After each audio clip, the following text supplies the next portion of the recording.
بتائیے شادی کیسے ہوتی ہے آپ کے یہاں؟ اور آج بھی ایک بار آپ دیکھی ہے ہم نے تو ایک بس میں لیڈیز ٹھسی ہوئی تھی اور ان کے کپڑے اور ان کے چہرے پر لپسٹک اور جلسہ تو آپ نے دین کے نام پہ کرایا، لیکن جلسے کے باہر نکل کے دیکھیے اس سے 10 گنا زیادہ آدمی وہاں تھے، لڑکیاں۔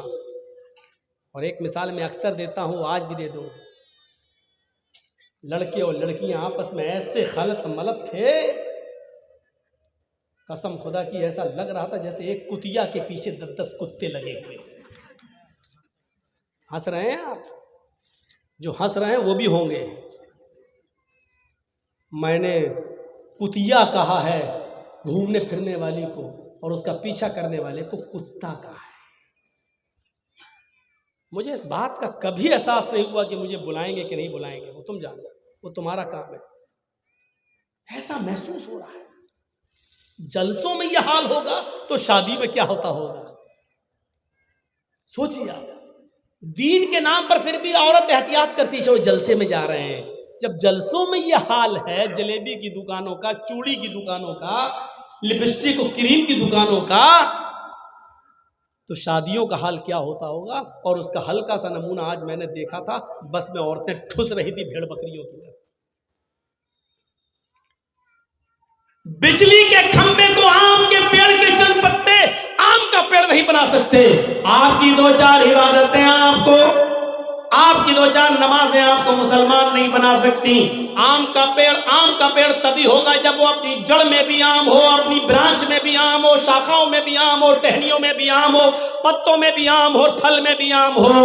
آپ اس وقت مسلمان ہوں گے جب آپ کا اٹھنا بھی مسلمانی ہو، آپ کا چلنا بھی مسلمانی ہو، آپ کا سونا بھی مسلمانی ہو، آپ کا کھانا پینا بھی مسلمانی ہو، آپ کی شادی اور بیاہ بھی مسلمانی ہو۔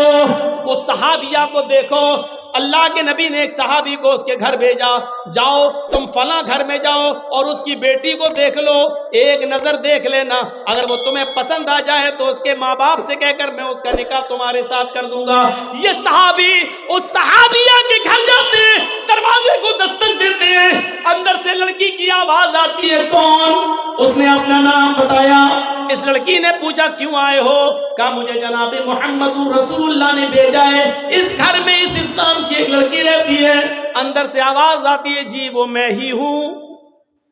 کہ مجھے اللہ کے نبی صلی اللہ علیہ وسلم نے ایک نظر تمہیں دیکھنے کے لیے بھیجا ہے اور آپ کے ساتھ وہ میرا نکاح کرانا چاہتے ہیں۔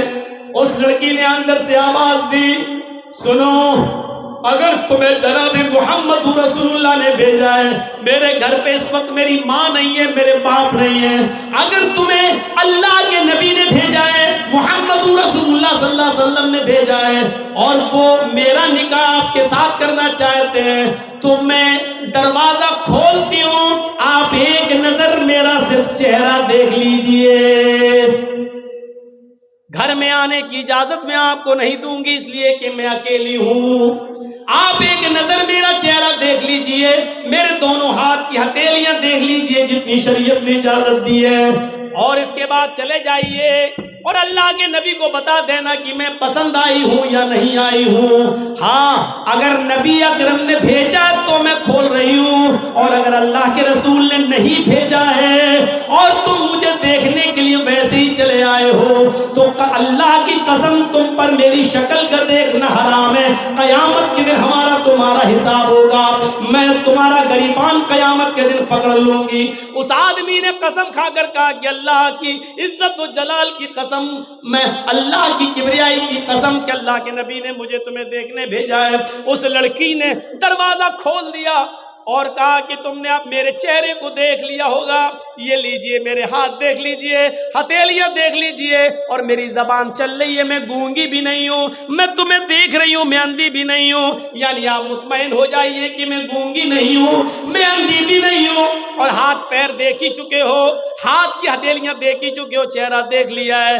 یہ کہتے ہوئے اس نے دروازہ بند کر دیا، کہا کہ مجھے میرے بارے میں بتانے کی ضرورت نہیں، جو کچھ بھی بتانا ہے جناب محمد رسول اللہ کو بتاؤ۔ میرے پیارے ساتھیوں، کل تک ہمارے گھر کی عورتیں ہمارے صحابہ کی بیٹیاں، میرے بھائیوں، گھر میں آنے والے مہمان کو اپنے گھر میں ہی اندر داخل کرتی تھی. وہ شادی کے ارادے سے آ رہا ہے، پھر بھی وہ دروازہ کھول کر صرف اپنا شکل دکھا کر دروازہ بند کر دیا کرتی تھی. آج ہماری بہنیں سوچیں، آج ہماری بیٹیاں سوچیں کہ جلسوں کا کس طرح مذاق اڑایا جا رہا ہے. قرآن کہتا ہے ادخلوا فی السلم کافہ، اے ایمانو والو تم اسلام کے اندر پورے کے پورے داخل ہو جاؤ. کیا ہم پورے کے پورے داخل ہیں؟ کیسا مذاق اڑ رہا ہے آج ہمارا. اسلام کے ساتھ ہمارا تعلق بہت گہرا ہونا چاہیے، اتنا گہرا ہونا چاہیے، اتنا گہرا ہونا چاہیے. یہ پانی کا مان لیجئے جگ ہے ہمارے پاس، اور یہ مان لیجئے پتھر ہے. پتھر کو ہم نے پانی میں ڈال دیا، 2 دن کے بعد آپ دیکھ رہے ہیں پتھر پانی میں پڑا ہوا ہے. آپ نے نکالا، پتھر پھینک دیا. اس کا مطلب کیا ہوا؟ مطلب کیا ہوا اس کا؟ پانی میں پتھر ڈالا آپ نے، 2 دن کے بعد پتھر نکال کر پھینک دیا. اس کا مطلب یہ ہوا کہ پتھر نے پانی کو ایکسیپٹ نہیں کیا اور پانی نے پتھر کو بھی ایکسیپٹ نہیں کیا. جب تک پتھر پانی کے اندر تھا، جب چاہا آپ نے پتھر کو پانی سے نکال کر باہر پھینک دیا. یہ تعلق نہیں ہونا چاہیے اسلام سے ہمارا. ہم پردہ مانتے ہیں، اور جب شادی کی بات آئی یا اپنی بیوی کو گھومنے لے جانے کی بات آئی تو ہم نے اس کو بے پردہ کر دیا. یعنی اسلام سے ہم نے جیسے پانی سے پتھر نکال کے پھینک دیا، ایسے ہی ہم نے اسلام سے اپنے آپ کو الگ کر لیا. یہ نہیں ہونا چاہیے. یہ پانی ہے، کھانے والا رنگ ہوتا ہے نا، رنگ، کلر. آپ نے دیکھا ہوگا زردے میں ڈلتا ہے، پلاؤ میں ڈلتا ہے، مٹھائی میں، جلیبی وغیرہ میں ڈلتا ہے. وہ رنگ لے کے آئیے آپ، 2 روپے کا، 5 روپے کا وہ رنگ اس پانی میں ڈال دیجیے. 2 دن کے بعد نہیں، صرف 1 منٹ کے بعد آپ دیکھیں گے کہ لال رنگ جو ڈالا ہے آپ نے پانی میں، پانی لال ہو گیا. پیلا رنگ ڈالا ہے، یلو کلر، تو پانی پیلا ہو گیا. گرین کلر ڈالا ہے آپ نے تو پانی ہرا ہو گیا. 1 منٹ کے اندر ہی وہ رنگ پانی میں گھل گیا. جانتے ہو اس کا مطلب؟ اس کا مطلب یہ ہوا کہ پانی نے رنگ کو ایکسپٹ کر لیا اور رنگ نے پانی کو اپنے رنگ میں ڈھال لیا. دونوں نے، پانی نے رنگ کو ایکسپٹ کر لیا اور رنگ نے بھی پانی کو اپنے رنگ میں ڈھال لیا. مطلب سمجھ رہے ہو؟ یہی اسلام سے ہمارا تعلق ہونا چاہیے. اب پانی میں جو رنگ پڑ گیا ہے، اب آپ پانی سے رنگ کو الگ کر کے دکھائیے، کر دیں گے؟ آپ نہیں کر پائیں گے. آپ کیا، آپ کے باپ بھی نہیں کر پائیں گے. پانی پھینکنا پڑے، نالی میں ڈالنا پڑے، وہ الگ بات ہے، لیکن پانی سے رنگ کو آپ الگ نہیں کر پائیں گے اور رنگ کو پانی سے بھی الگ نہیں کر پائیں گے. یعنی پانی نہ رنگ کو چھوڑنے کے لیے تیار ہے، نہ رنگ پانی کو چھوڑنے کے لیے تیار ہے. ہم جب مسلمان ہو جائیں، کلمہ پڑھ لیں، اسلام میں داخل ہو جائیں، تو ہمارا اسلام کے ساتھ اس طریقے سے کلچر، اس طریقے سے گھل مل جانا چاہیے کہ ہم سے اسلام ہٹایا جائے تو نہ ہٹے، اسلام کو ہم سے نکالا جائے تو نہ نکلے. یعنی پانی اور رنگ کی طرح ہم ہو جائیں. اسلام ہم سے چھینا جائے تو نہ چھینے، اور اسلام سے ہم کو چھینا جائے تو ہم دور. یہ ہونا چاہیے ہمارا. حضرت سمیہ کی طرح جب ان کے پیروں کو باندھ دیا گیا، ہاتھ کو باندھ دیا گیا، تو نیزہ ان کی شرمگاہ میں داخل کر دیا گیا. لیکن کیا کہتی؟ اللہ میرے ایمان کی اور میرے اسلام کی حفاظت فرمانا. اتنی سخت سزا دینے کے باوجود بھی نہ اسلام چھوڑ رہی ہے، نہ اسلام سمیہ سے دور ہو رہا ہے، نہ سمیہ اسلام سے دور ہو رہی ہے. ابو جہل نے 2 اونٹ منگائے، ایک اونٹ کا چہرہ پورب کی طرف اور ایک اونٹ کا چہرہ پشچم کی طرف کر دیا، اور سمیہ کا یہ پیر اس اونٹ سے باندھا، یہ پیر اس اونٹ سے باندھا، اور سمیہ سے کہہ دیا گیا کہ ان اونٹوں کو بھگا دیا جائے گا، تیرے بیچ سے 2 ٹکڑے کر دیے جائیں گے. سمیہ مسکرا کے کہتی ہے، ابو جہل جتنی دیر تو ان اونٹوں کو بھگانے میں لگا رہا ہے، اتنی دیر مجھے جنت میں جانے میں لگ رہی ہے. آئے ابو جہل جلدی کر جلدی کر جلدی کر. ابو جہل کو غصہ آتا ہے، آئے سمیہ تو نہیں مانے گی، تو اسلام نہیں چھوڑے گی. اس نے آسمان پہ نظریں ڈالی. ابو جہل کہتا اوپر کیا دیکھ رہی ہے؟ اونٹ تیرے، پیر تیرے ان اونٹوں سے بندھے ہوئے ہیں. سمیہ جلدی سے اسلام چھوڑ دے. اس نے کیا جواب دیا؟ اے ابو جہل یہ جنت یہ جنت جو مجھے دکھائی دے رہی ہے تجھے نہیں دکھائی دے رہی ہے، اس جنت کی خوشبو میری ناک کو آ رہی ہے تجھے نہیں لگ رہی ہے۔ اے ابو جہل، جنت دیکھ کر بھی کوئی اسلام چھوڑ سکتا ہے؟ جلدی کر، میرے ہاتھ کھلے ہوئے ہوتے تو میں یہ کوڑا اٹھا کر تجھے خود دے دیتی کہ جلدی مار۔ اے ابو جہل، قسم ہے اس رب کی عزت و جلال کی جس کے قبضے میں میری جان ہے، اے ابو جہل جتنی دیر تو ان اونٹوں کو بھگانے میں لگا رہا ہے اتنی دیر مجھے جنت میں جانے میں لگ رہی ہے، جلدی بھگا۔ ابو جہل کو غصہ آ گیا اور اس نے اونٹوں کو بھگا دیا۔ سمیہ بیچ سے 2 ٹکڑے ہو گئی، اس کے جسم 2 ٹکڑوں میں بٹ گیا، لیکن مسکراتی رہی، چہرہ صحیح سلامت بچ گیا۔ پورا واقعہ بیان کرنے کا مقصد یہ ہے کہ سمیہ میں اسلام ایسے بس گیا تھا، اور اسلام میں سمیہ ایسی بس گئی تھی، نہ سمیہ اسلام کو چھوڑنے کو تیار تھی، نہ اسلام سمیہ کو الگ کرنے کے لیے تیار تھا۔ پانی میں رنگ کی طرح، نہ رنگ پانی سے الگ ہو سکتا ہے نہ پانی رنگ سے۔ میرے بھائیوں، اسلام کے ساتھ ہمارا یہ تعلق ہونا چاہیے، پتھر اور پانی کی طرح نہیں کہ جب چاہو ڈال دو اور جب چاہو پتھر کو نکال کے پھینک دو۔ اپنی منمانی شادیاں کرنا بند کرو، منمانی نماز پڑھنا بند کرو، منمانی روزے رکھنا بند کرو، منمانی عبادتیں بند کرو۔ میرے بھائیوں، جو چیز شریعت میں نہیں ہے وہ مسجد کے ذمہ داروں کی وجہ سے جائز نہیں ہو جائے گی۔ جو چیز جماعت کے ساتھ، اجتماعیت کے ساتھ، فرض نماز کے بعد دعا مانگنے کو ضروری سمجھ کر امام کی اقتداء کے اندر اگر نماز میں پڑھے گا اور مانگے گا اور اس وقت تک نماز کو پوری نہیں سمجھے گا، یہ بدعت ہے، یہ بدعت ہے، یہ بدعت ہے، اور قیامت کی صبح تک بدعت رہے گا۔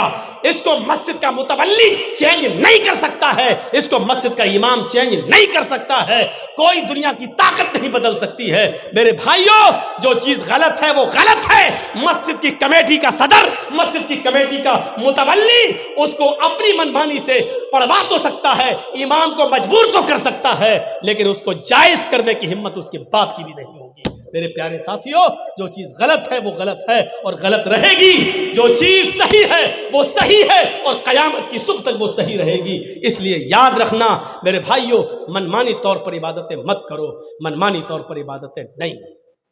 جس مسجد کے اندر قبر ہوگی اس مسجد میں نماز نہیں ہوگی، رب کعبہ کی قسم نہیں ہوگی، اللہ کی قسم نہیں ہوگی، یہ اللہ کے رسول کا فرمان ہے، نہیں ہوگی۔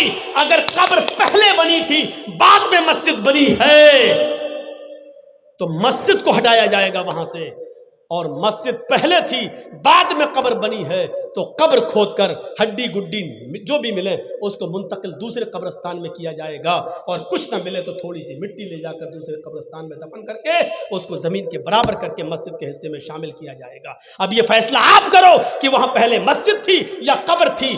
اگر قبر تھی اور پھر مسجد بنی تو مسجد کو چینج کرو، اور اگر مسجد تھی بعد میں قبر بنی تو قبر سے مٹی نکال کر ہڈیاں نکال کر دوسرے قبر میں منتقل کریے۔ اللہ کے رسول کا فرمان ہے جس مسجد میں قبر ہوگی اس مسجد میں نماز نہیں ہوگی، نہیں ہوگی، پڑھتے رہو۔